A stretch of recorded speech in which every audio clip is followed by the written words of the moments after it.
අයුබෝවන් දරුවනේ සියලු දෙනාම බොහොම ආදරෙන් පිළිගන්නවා අකේන් මැත්ස් ඇකඩමි YouTube channel එකට. අද දවසේ මම ඕගොල්ලොත් එක්ක සාකච්ඡා කරන්න බලාපොරොත්තු වෙන්නේ අපස සාමාන්‍ය පෙළ විභාගයේ 2018 පළවෙනි ප්‍රශ්න පත්‍රයේ ඒ කොටසේ ගණන් 25. ඔයාලා මුලින්ම මේ ගණන් 25 විනාඩි 50ක් වගේ කාලයක් අරගෙන තනියම හදන්න උත්සාහ කරන්න. ඉන්පසු අපේ සාකච්ඡාවත් එක්ක එකතු වෙන්න. එහෙනම් අපි සාකච්ඡාවට යමු.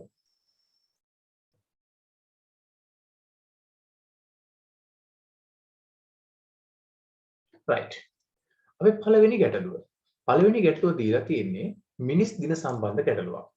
අපිට කියනවා මිනිසුන් 10 දෙනෙකු වැඩක් නිම කරන්න දින 6ක් ගත වෙනවා කියලා. එමෙන් දෙගුණයක වැඩක් නිම කරන්න මිනිසුන් 8 දෙනෙකුට ගත වන කාලය තමයි අහන්නේ. පුතේ මුලින්ම අපි කරන්න ඕනේ මිනිසුන් 10 දෙනෙක් කරන මෙන්න මේ වැඩේ තියෙන මිනිස් දින ගාන හොයාගන්න ඕනේ. මිනිස් දින ගාන හොයන්න මිනිසුන් ගාන දවස් ගානෙන් ගුණ කරනවා. ඒ කියන්නේ අපි 10 ගුණ කරනවා 6ෙන්. හැබැයි මෙතන කතා කරන්නේ මේ වගේ දෙගුණයක් ලොකු වැඩක්. එහෙනම් මේ මිනිස් දින ගාන ඩබල් වෙන්න ඕනි. එහෙනම් 10 ගුණ කිරීම 6 ගුණ කිරීම දෙකෙන් කියවෙන්නේ මේ අලුත් වැඩේ තියෙන මිනිස් දින ගාන. එහෙනම් මේ මිනිස් දින ගානට අදාළ වැඩේ කරන්න මිනිස්සු 8 දිනකට යන කාලය. එහෙනම් මෙයව බෙදනවා අපි 8ෙන්. සුළු කරමු. 2ට 2 ඒවා 1යි 8ට 2 ඒවා 4යි. 4ට 2 ඒවා 2යි 6ට 2 ඒවා 3යි. 2ට 2 ඒවා 1යි 10ට 2 ඒවා 5යි. එහෙනම් 5 ගුණ කරාම 3ෙන් ලැබෙනවා 5 වරක් 3 15යි. ඒ කියන්නේ මේ වැඩේට දින 15ක් යනවා. අපි අපේ දෙවෙනි ගානට යමු. දෙවෙනි ගාන සාධක සේවීමේ ගැටලුවක්. වර්ගපදයේ සංගුණකය 2යි. නියත පදය ඍණ 6යි. අපි එහෙනම් සාධක හොයන්න කලින් වර්ගපදයේ සංගුණකය නියත පදයෙන් ගුණ කරන්න ඕනේ. එතකොට දෙවරක් ඍණ 6 ඍණ 12යි. අපි ඍණ 12 සාධක සොයා ගන්න ඕනේ පුතේ. එකතුව ධන එකක් වෙන්න. ධන එක කියලා කියන්නේ මැද පදයේ සංගුණකය. ඍණ 12 හැදෙන ආකාර කිහිපයක් තියෙනවා. එකක් තමයි 12 වරක් ඍණ 1. එහෙම නැත්නම් ඍණ 12 වරක් එකත් ඍණ 12යි. 4 ගත්තොත් 4 වරක් 3 12යි එක්ක ඍණ 3. එහෙම නැත්නම් ඍණ 4 වරක් ධන 3. ඒ වගේමයි 6 වරක් ඍණ 2ත් මේකට ගැලපෙනවා. අපි බැලුවොත් ධනයක හැදෙන්නේ කාගෙන්ද? මෙන්න මේ සාධකයෙන්. 4යි ඍණ 3යි ගුණ කරාම ඍණ 12යි.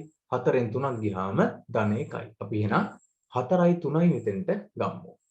මම ලියනවා 2x වර්ගය ධන 4යි x ඍණ 3යි x ඍණ 6. ඔබට කැමති නම් ඍණ 3යි x මුලින් ධන 4යි x පසුව දාන්න පුළුවන්. ගැටලුවක් නැහැ. දැන් අපි මේ පළවෙනි දෙන්නාගේ පොදු සාධක වෙන් කර ගන්නවා. මෙතනින් 2x පොදුයි. 2x එළියට ගත්තාම 2ට 2 ඒවා 1යි. x අකුරු දෙකෙන් එක්කෙනෙක් එළියේ ඇතුලේ එක්කෙනයි. ධන 4 දෙකෙන් බෙදුවාම 2යි x අකුර එළියේ. ඍණ 3 ඍණ 6 කියන දෙන්නගෙන් පොදුයි. ඍණ 3 එළියට ගත්තාම ඍණ 3 x ඉතිරි වෙනවා. මෙතන 6 3ෙන් බෙදුවාම ධන 2යි. දැන් වරහන් තුල ඉන්න සාධක සමානයි. එයා එළියට ගත්තාම එයා x ධන 2යි. ඉතිරි වෙනවා පළවෙනි තැනෙන් 2යි x දෙවන ස්ථානයෙන් ඍණ 3. ඔන්න අපි සාධක වෙන් කිරීමත් සුළු කරා.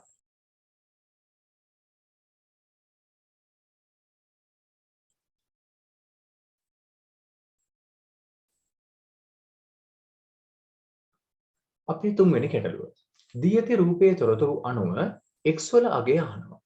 ඔබට පේනවා මේක ත්‍රිකෝණයක්. ත්‍රිකෝණයක් නම් අභ්‍යන්තර කෝණ සියල්ලේ එකතුව 180යි. අපිට පුළුවන් එහෙනම් 80යි xුයි 3යි xුයි එකතුව 180ට සමාන කරන්න. ඒ කියන්නේ x ධන 3යි x ධන 80 සමානයි 180යි.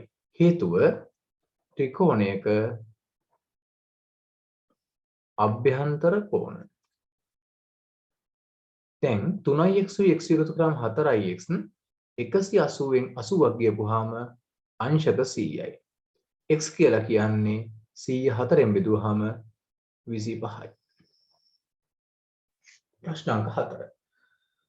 රූපයේ ABCD සමචතුරස්‍රයක්. ඔබට පේනවා මේ ABCD සමචතුරස්‍රයක්. BCE කේන්ද්‍රික ඛණ්ඩයක් කියලා කියනවා. අපෙන් අහනවා සංයුක්ත රූපයේ පරිමිතිය. දරුවනේ තේරුම් ගන්න ඕනි මේක සමචතුරස්‍රයක් නම් මෙයත් 7යි. මෙයා 7යි නම් මෙන්න මේ BE කොටසත් සෙන්ටිමීටර් 7ක් වෙනවා කියලා. එහෙනම් මේ අපේ කේන්ද්‍රික ඛණ්ඩයේ අරය වෙන්නේ සෙන්ටිමීටර් 7. පරිමිතිය හොයද්දී මම මෙන්න මේ හරි දාන තුන් දෙනාම පරිමිතියට අදාළ වෙනවා. හැබැයි මේ මැද ඉන්න 7 පරිමිතිය දෙන්නේ නැහැ. ඊට අමතරව මෙන්න මේ පහළ ඉන්න BE කොටසත් අපේ පරිමිතියට අයිති වෙනවා. ඒ කියන්නේ 7 කොටස් 1යි 2යි 3යි 4ක් සහ CE ඡාප කොටස අදාළ කරගන්න ඕනේ. අපි එහෙනම් එකතු කරමු. 7 4ක් කියන්නේ 28යි. ඒකට එකතු වෙන්න ඕනි. මෙතන කේන්ද්‍රික ඛණ්ඩය වෘත්තයෙන් 4 වෙන එකක් හින්දා 2 5 කියන්නේ 7න් 22යි. අරය දීලා තියෙනවා 7යි. වෘත්තයෙන් 4න් එකක්. සුළු කරොත් 7ට 7 කැපිලා ගියා. 2ට 2 ඒවා 1යි. 4ට 2 ඒවා 2යි. 2ට 2 ඒවා 1යි. 22ට 2 ඒවා 11යි. එහෙනම් 28යි 11යි එකතු කරපුවාම සමස්ත රූපයේ පරිමිතිය හම්බ වෙනවා 8යි 1යි 9යි 2යි 1යි 3යි. පරිමිතිය සෙන්ටිමීටර් 39ක් කියලා ඔබට ලැබෙනවා.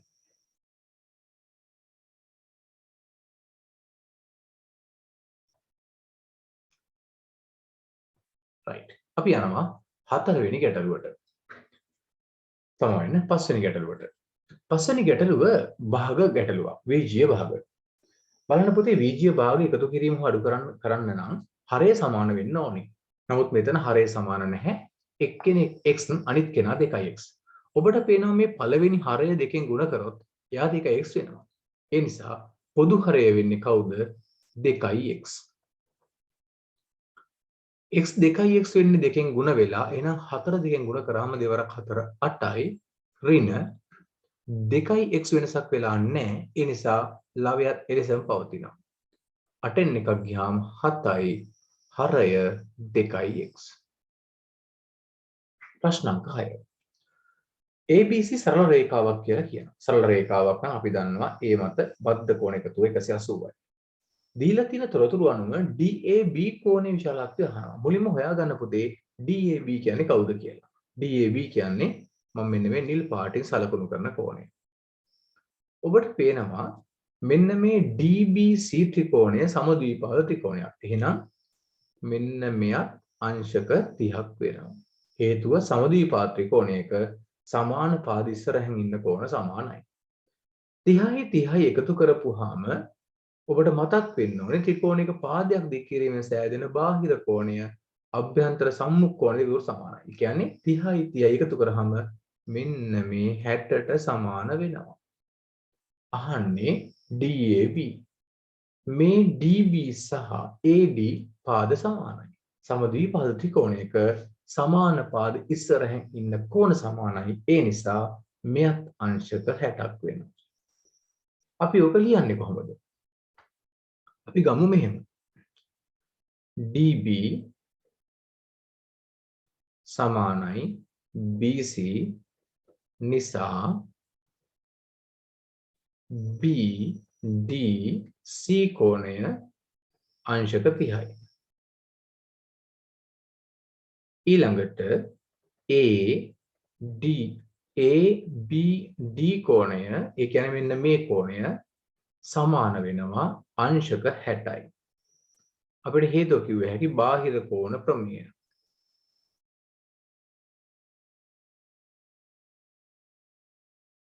දැන් දීලා තියෙන ගානේ AD සමානයි BD.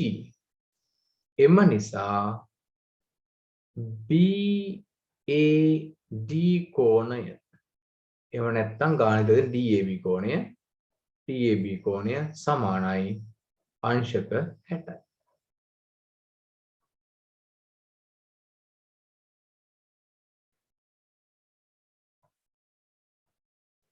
ප්‍රශ්න අංක 7. දර්ශකාකාරයෙන් දීලා තියෙන එකක් ලඝු ආකාරයට පරිවර්තනය කරා නම් අපිට මෙහි උත්තරේ කෙලින්ම ගන්න පුළුවන්.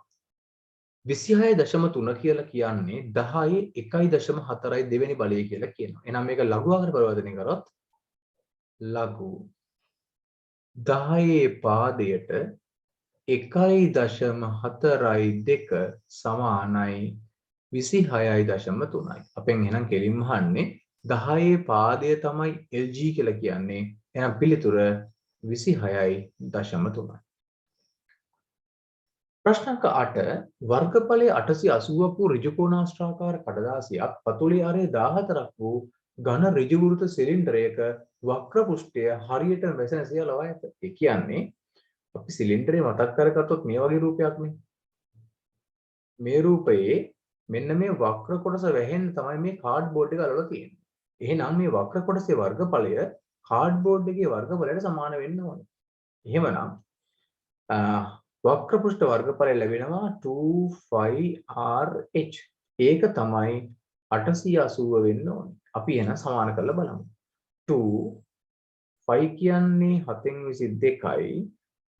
අරය 14යි කියලා දීලා තියෙනවා. උස දන්නේ නැහැ. සමානයි 880ට. සුළු කරොත් 7ට 7 ඒවා 1යි 14ට 7 ඒවා 2යි. දැන් වම් පැත්ත සුළු කරාම දෙවරක් 22 44යි 44 ඒවා දෙකක් 88යි h සමානයි 880ට. දැන් පුතේ දෙපැත්තම 88න් කපන්න පුළුවන්. 88 ඒවා 1යි මේ පැත්ත 88 ඒවා 10යි. ඒ කියන්නේ උස සමානයි 10යි සෙන්ටිමීටර්.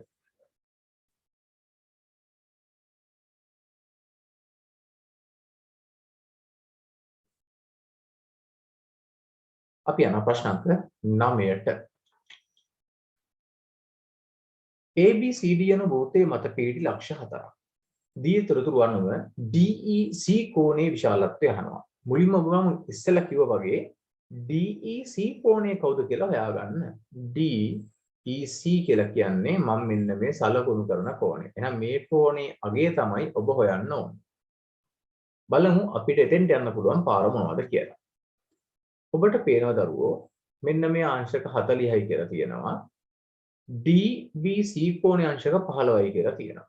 මෙන්න මේ C සහ D ලක්ෂ ඉඳන් බැලුවොත් CBD කෝණයයි CAD කෝණයයි එකම ඛණ්ඩයේ කෝණ. එහෙනම් මට ලියන්න පුළුවන් CAD කෝණය සමානයි CBD කෝණය සමානයි අංශක 15යි. හේතුව එකම ඛණ්ඩයේ කෝණ. එහෙනම් මෙයත් අංශක 15යි. ඔබට දැන් පේන්න ඕනේ බාහිර කෝණ ප්‍රමේය. මෙයා 15යි මෙයා 40යි. 15යි 40යි එකතු වෙලා තමයි DEC කෝණය හැදෙන්නේ. එහෙනම් DEC කෝණය සමානයි 15 ධන අංශක 40. ඒ කියන්නේ අංශක 55. ප්‍රශ්න අංක 10 අපිට දීලා තියෙන්නේ වර්ග සමීකරණයක්. හැබැයි මේක වර්ග දෙක අන්තරයක්. මට මේක ලියන්න පුළුවන් x වර්ගය ඍණ 6 වර්ගය සමානයි 0යි කියලා. දැන් සාධක දෙක x ඍණ 6යි x ධන 6යි සමානයි 0ට. දැන් මේ සාධක යුගලය වෙන වෙනම බිඳුව සමාන කරනවා. මම මෙහෙට ගන්නම්. එකක් x ඍණ 6 සමානයි 0 හෝ x ධන 6 සමානයි 0. මෙතනින් ලැබෙනවා x සමානයි ධන 6 හෝ x සමානයි ඍණ 6. අපි අපේ 11 වෙනි ගානට එමු. 11 වෙනි ගාන අපිට දීලා තියෙන්නේ ශීඝ්‍රතාව ආශ්‍රිත ගානක්.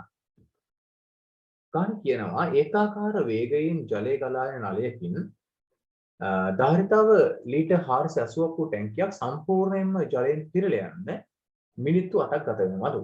අහනවා නලයෙන් ජලය ගලා යන ශීඝ්‍රතාවය. ශීඝ්‍රතාවය කියලා කියන්නේ මිනිත්තුවකට කොච්චර ජල ප්‍රමාණයක් එනවාද කියන එක. එහෙනම් අපිට කරන්න වෙන්නේ මෙතන ධාරිතාවේ 480යි 480 පිරෙන්න ගත වෙන්නේ මිනිත්තු 8යි. එහෙනම් ධාරිතාවය කාලයෙන් බෙදුවාම ශීඝ්‍රතාවය ලැබෙනවා. 6යි බිඳුවයි ඒකක වෙන්නේ මිනිත්තුවට ලීටර්.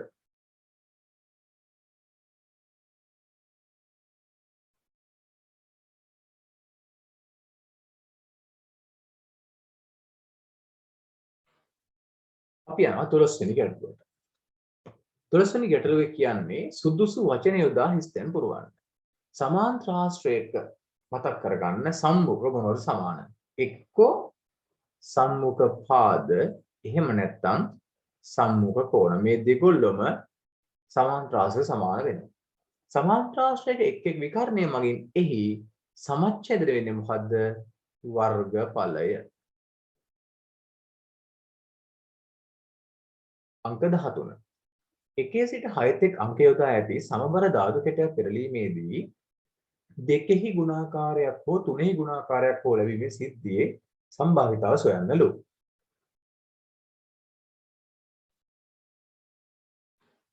මුලින් පොතේ බලමු මේකේ මොනවද වෙන්න පුළුවන් සිද්ධීන් ටික. වෙන්න පුළුවන් දේවල් ප්‍රතිඵල තියෙනවා 1 2 3 4 5 6. අපෙන් අහන්නේ දෙකෙහි හෝ තුනෙහි ගුණාකාරයක්. ඒ කියන්නේ 2 3 4 6 අවස්ථා හතරක් තියෙනවා. මුළු අවස්ථා 6යි 6න් 4ක් දෙකේ ගුණාකාර හෝ තුනේ ගුණාකාර. සුළු කරද්දී 4ට 2 ඒවා 2යි 6ට 2 ඒවා 3යි. පිළිතුර 3න් 2යි.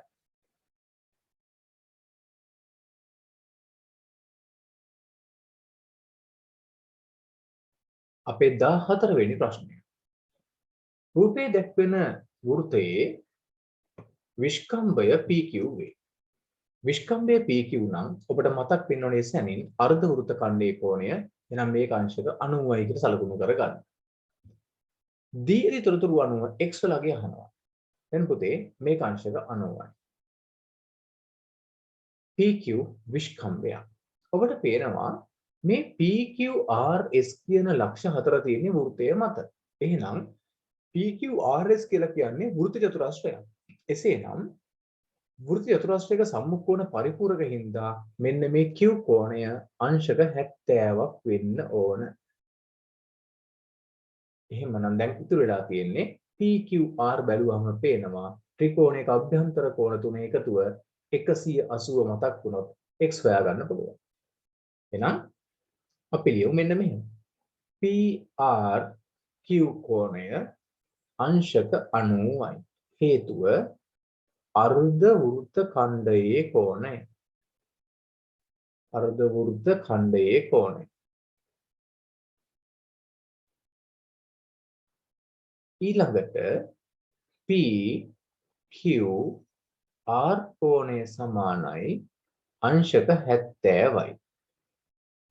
හේතුව වෘත්ත චතුරස්‍රයක සම්මුඛ කෝණ. දැන් එහෙනම් අංශක 70 ධන x ධන 90 සමානයි 180යි. මෙතනින් x ලැබෙනවා 180ෙන් අඩු කරන්න ඕනි 0යි 7යි 9 එකතු කරාම 16යි 160ක් අංශක 20යි. ප්‍රශ්නාංක 15. ප්‍රශ්නාංක 15 අපිට ලබා දීලා තියෙන්නේ ආදායම් බදු සම්බන්ධ ගැටලුවක්. කියනවා පළවෙනි 510වත් ලක්ෂ 5 බදු නිදහස්. එහෙනම් මිනිස්සෙක් බදු ගෙවන්න ඕනේ ඒ ලක්ෂ 5න් එහාට හම්බ කරනවා විතරයි. මේ ගානේ කියන විදිහට රුපියල් 800,000ක හෙවත් ලක්ෂ 8ක වාර්ෂික ආදායමක් ලබන කෙනෙක් ගෙවන්න ඕනි ආදායම් බද්ද අහන්නේ. ලක්ෂ 8ක් කියලා කියන්නේ ලක්ෂ 5 ඉක්මවලා ලක්ෂ 3ක් තියෙනවා. එහෙනම් ඒ ලක්ෂ 3ට බදු ගෙවන්න ඕනේ. අපේ ගානේ කියනවා ඊළඟ ලක්ෂ 5ට 4යි. එහෙනම් මේ ලක්ෂ 8ක් ආදායම් ලබන කෙනා අයිති වෙන්නේ මේ 4 බද්දට ඊට අයත් වෙන්න ප්‍රමාණය මුදලින් බැලුවොත් ලක්ෂ 3යි. එහෙනම් අපි බලමු ලක්ෂ 3කට කොච්චරක් බද්දක් එනවද කියලා. ගුණ කරනවා 100ට 4ෙන්. බිංදු දෙකට බිංදු දෙක කැපිලා ගියා. 3000 4ක් අගට බිංදු 3යි 3 වරක් 4 12යි. මෙයා රුපියල් 12000ක් ආදායම් බදු ලෙස රජයට ගෙවන්න සිද්ධ වෙනවා.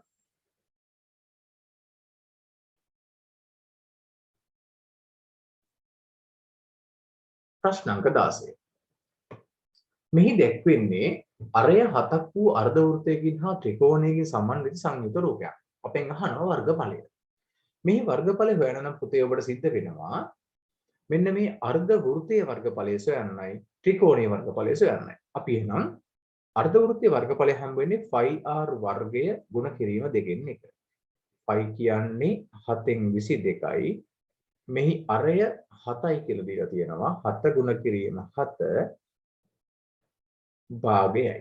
මේකට එකතු වෙන්න ඕනේ ත්‍රිකෝණයේ වර්ගඵලයේ භාගයයි ආධාරකයේ ගුණ කිරීම ලම්බ උස. මෙතන ආධාරකය කියන්නේ විස්කම්භය වෙනවා. කියන්නේ 14යි ලම්බක උස 7යි.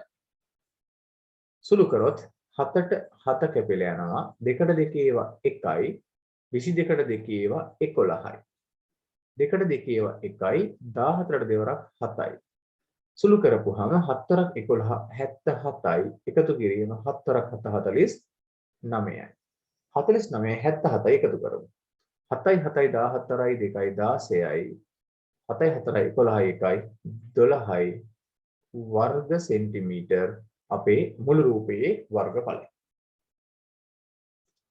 ප්‍රශ්න අංක 17 දීලා තියෙන තොරතුරු අනුව x වලගේ අහනවා.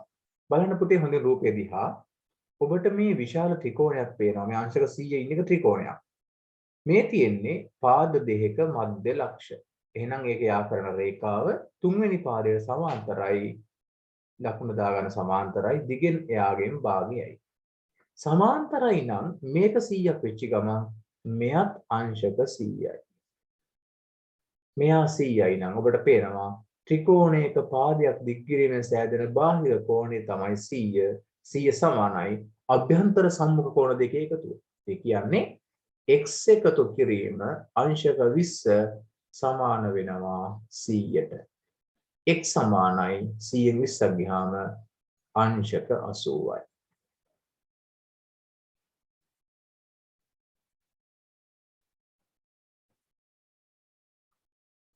ප්‍රශ්න අංක 18. 18 වෙනි ප්‍රශ්නයේ දරුවනේ අපිට දීලා තියෙන්නේ න්‍යාස ඇසුරෙන්. මෙතන තියෙන න්‍යාස දෙකක් ගුණ කරාම ලැබෙන උත්තරය දීලා තියෙනවා x සහ y යගේ අහනවා.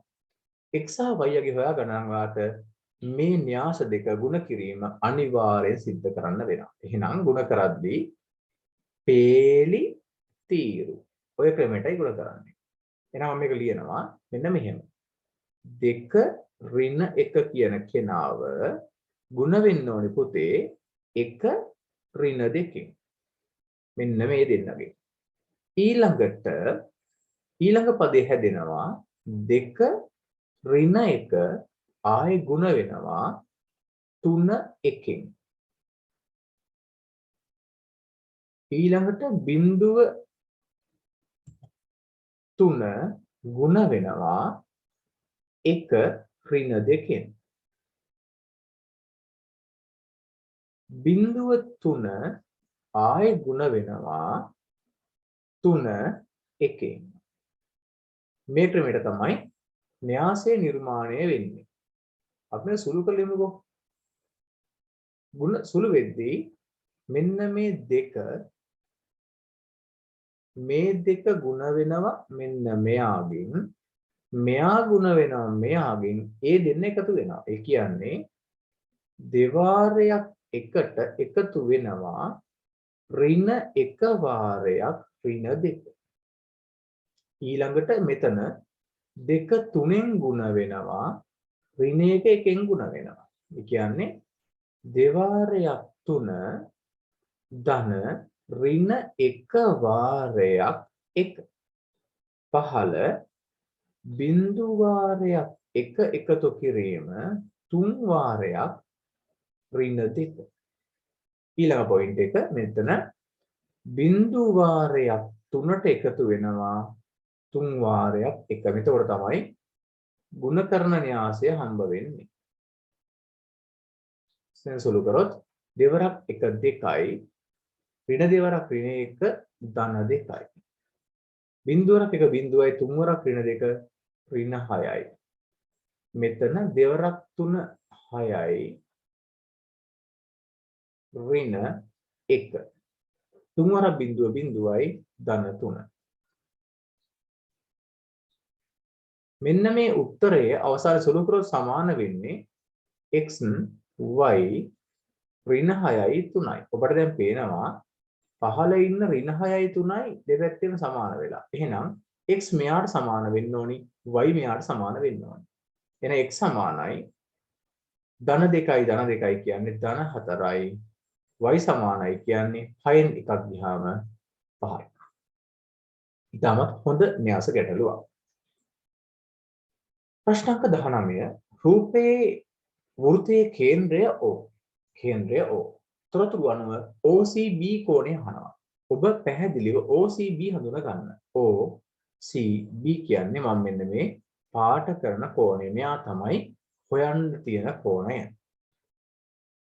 කේන්ද්‍රය O නම් ඔබට මතක් වෙන්න ඕනේ වෘත්ත ඡාපයක් මගින් කේන්ද්‍රය ආපාදනය කරන කෝණය වෘත්තයේ ඉතිරි කොටස මත ආපාදනය කරන කෝණය මෙන් දෙගුණයක්. එහෙනම් මේක 50යි නම් මෙයා අංශක 25යි කියන එක මතක් වෙන්න ඕනේ. ඊළඟට AB වෘත්තයේ ජායක් ඒ ජාය සමච්ඡේදනය වෙලා කේන්ද්‍රයෙන් ඇදපු රේඛාවෙන්. එහෙනම් මේක අනිවාර්යෙන් අංශක 90යි. එහෙනම් මෙයත් අංශක 90යි. ඔබට දැන් පේනවා මේ පැත්තේ මෙයා 25යි මේ නොදන්න කෙනා. අන්න නොදන්න කෙනා x කියලා දාගත්තොත් x ධන අංශක 25 ධන 90 සමානයි 180යි. x සමානයි පුතේ 180න් 0.5යි 5යි 9යි 2යි 11යි. සුළු කරාම 10න් 5ක් 5යි 7න් එකක් 6යි අංශක 65යි. මේ තමයි OCB කෝණය යගේ.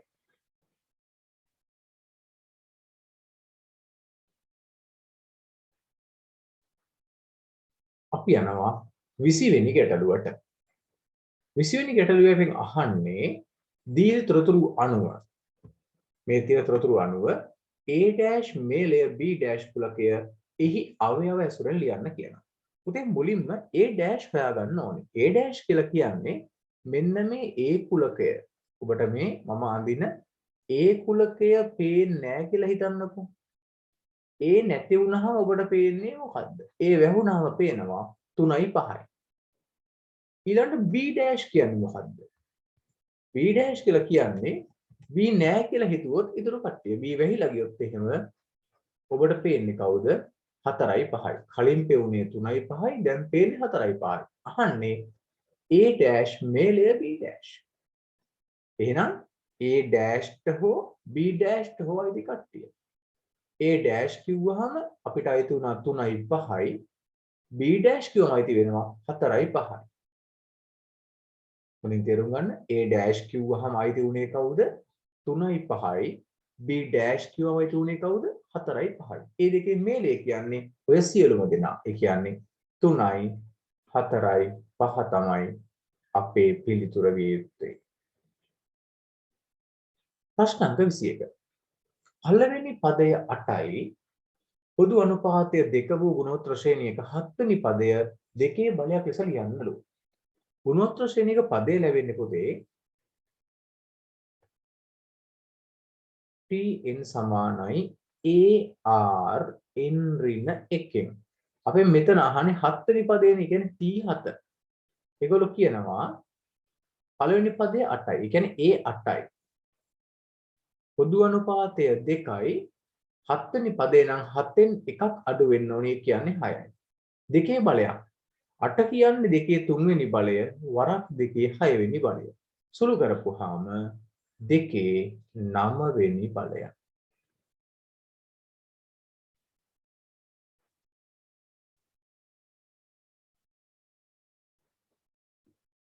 අපි එනවා 22 වෙනි ගැටලුවට. 22 අපිට ලක්ෂ දෙක ඛණ්ඩාංක දීලා ඒ ඇසුරෙන් සරල රේඛාවේ අනුක්‍රමණය අහනවා. අනුක්‍රමණය කියලා කියන්නේ m ලැබෙනවා y ඛණ්ඩාංක වෙනස බෙදීම x ඛණ්ඩාංක වෙනස. මුලින්ම ඉන්නේ x පස්සේ ඉන්නේ y. මුලින්ම x පස්සේ y. ඔබට පුළුවන් 8න් 4ක් හෝ 4න් 8ක් අඩු කරන්න. අපි ගත්තොත් 8න් 4ක් අඩු කරනවා කියලා එහෙනම් 8 ඍණ 4 බෙදීම බිංදුව ඍණ 2. 8න් 4ක් ගියාම 4යි බිංදුව ඍණ 2ක් කියන්නේ ඍණ 2යි. 4 ඍණ 2කින් බෙදුවාම ඍණ 2යි. ඔන්න අනුක්‍රමණය. එහෙම නැත්තම් ඔබ ගත්ත හැකි 4න් අඩු කළා. m සමානයි 4 ඍණ 8 යට 2 ඍණ බිංදුව. 4 ඍණ 8 කියලා කියන්නේ ඍණ 4යි බෙදීම 2යි. ඍණ 4 දෙකෙන් බෙදුවාම ඍණ 2යි. ක්‍රම දෙකම නිවැරදි. ප්‍රශ්නාංක 23 චතුර්ථක ඇසුරින් අහලා තියෙන්නේ. අපිට කියනවා දත්ත වැලක පළමු චතුර්ථකයේ පිහිටලා තියෙන්නේ 7 වෙනි ස්ථානයේ තු. ඔබ මතක් කරගන්න පුතේ Q1 ලැබෙන්නේ n ධන 1 බෙදීම 4 වැනි කෙනා කියලා. එහෙනම් මෙන්න මේකේ අගය තමයි යාලා කියන්නේ 7යි කියලා. 7 වෙනි ස්ථානය. මේක සුළු කරමු. මම 4 මෙහෙට එක්ක යනවා. එතකොට 7 වරක් 4 28යි ගුණ කිරීමක් වෙනවා. කියන්නේ n ධන 1 සමානයි 28යි. n කියලා කියන්නේ 28න් එකක් ගියාම 27යි. දත්ත 27ක් තියෙන දත්ත වැලක් ගැනයි මෙහි කතා කරලා තියෙන්නේ.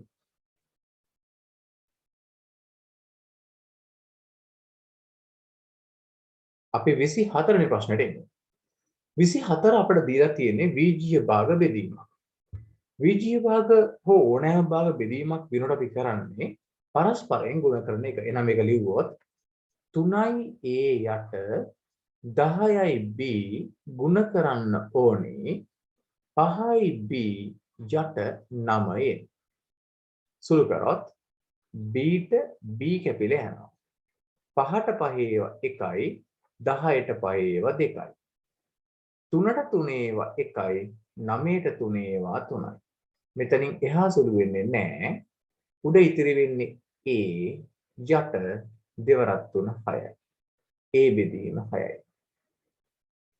අපි අපේ අද දවසේ අවසාන ගානේ සාකච්ඡාවටයි දැන් එකතු වෙන්න යන්නේ.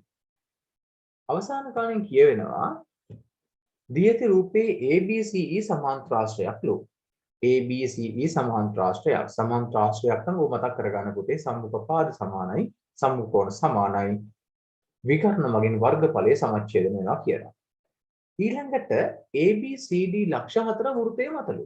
යම්කිසි චතුරස්‍රයක ලක්ෂ 4 වෘත්තයේ මත නම් එයා අනිවාර්යෙන්ම වෘත්ත චතුරස්‍රයක්. අහනවා ECD කෝණයේ විශාලත්වය. ECD කවුද කියලා මාක් කරගන්න. මෙන්න E, මෙන්න C, මෙන්න මේ කෝණය තමයි අහන්නේ ECD. කොහොමද මෙතනට යන්නේ? අපිට මතක් වෙනවා නම් වෘත්ත චතුරස්‍ර සම්බන්ධ ප්‍රමේය. වෘත්ත චතුරස්‍රයක පාදයක් දෙක්වීමෙන් සෑදෙන බාහිර කෝණය අභ්‍යන්තර සම්මුඛ කෝණයට සමානයි. එහෙනම් මෙන්න මේ ලොකු එක්කෙනා අංශක 100ක් වෙන්න ඕනේ. මේ ලොකු එක්කෙනා අංශක 100ක් වෙන්න ඕනේ. මෙයා සරල රේඛාවක් හින්දා මේක 100 නම් මේක අංශක 80යි. මෙයා සමාන්තරාශ්‍රයක් හින්දා මෙන්න මේ පුංචි කෝණය මෙයත් අංශක 80යි. එහෙනම් අපිට දැන් ලිව්ව හැකි BCD කෝණය සමානයි අංශක 100යි. වෘත්ත චතුරස්‍රයක බාහිර කෝණය අභ්‍යන්තර සම්මුඛ කෝණයට සමාන වේ. සම්මුඛ කෝණයට සමාන වේ. ඊළඟට මෙයා 80ක් වෙනවා. එතකොට අරයත් 80යි. එහෙනම් ECD කෝණය කියන්නේ 100න් 80ක් අඩු වුණාම අංශක 20යි. හොඳයි දරුවනේ. එහෙනම් අපි මුල් ප්‍රශ්න 25 සාකච්ඡා කරා. මම හිතනවා ඔබට මේ ප්‍රශ්න 25 සාකච්ඡාව තුළින් කිසියම් දෙයක් ගන්න ලැබෙන්නේ නැති. නම් පාඩම හොඳ නම් ඔබේ අදහස් දක්වන්න, කමෙන්ට් කරන්න. ඉදිරි පාඩම් ලබා ගැනීමට අපේ channel එක subscribe කරන්න. ඔබට ජයය.